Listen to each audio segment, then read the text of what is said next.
BNP ভারপ্রাপ্ত chairman Tarique রহমানের সহধর্মিণী ডাক্তার জুবাইদা রহমানের পরামর্শে ফেনীতে বন্যা দুর্গতদের মাঝে চিকিৎসা সেবা দিয়েছে আমরা বিএনপি পরিবার।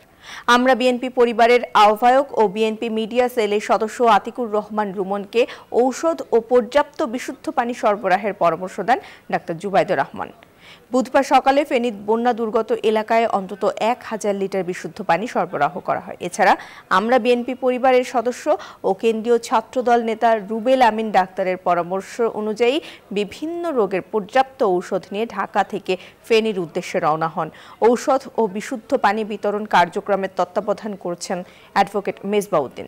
ফেনী আধুনিক সদর হাসপাতালের উপপরিচালক ডক্টর আবুল খায়ের মিয়াজি, ডাক্তার মোবারক হোসেন দুলাল এবং আরএমও ডাক্তার আসিফ ইকবালের কাছে হস্তান্তর করা হয় এসব ওষুধ ও বিশুদ্ধ পানি। এই সময় উপস্থিত ছিলেন ফেনী সদর উপজেলা বিএনপির আহ্বায়ক ফজলুর রহমান বকুল, সদস্য সচিব আমান উদ্দিন কায়সার সাব্বির, ফেনীর পৌর বিএনপির আহ্বায়ক দেলোয়ার হোসেন বাবুল। এনজিওর কিস্তি প্রথমবার বিকাশ পেমেন্ট করলেই 20 টাকা ইনস্ট্যান্ট ক্যাশব্যাক। জেলা স্বেচ্ছাসেবক দলের সিনিয়র যুগ্ম সম্পাদক দেলোয়ার হোসেন দোলন, জেলা ছাত্র দলের সিনিয়র যুগ্ম সম্পাদক কাজী নজরুল ইসলাম দুলাল সহ আরও অনেকে।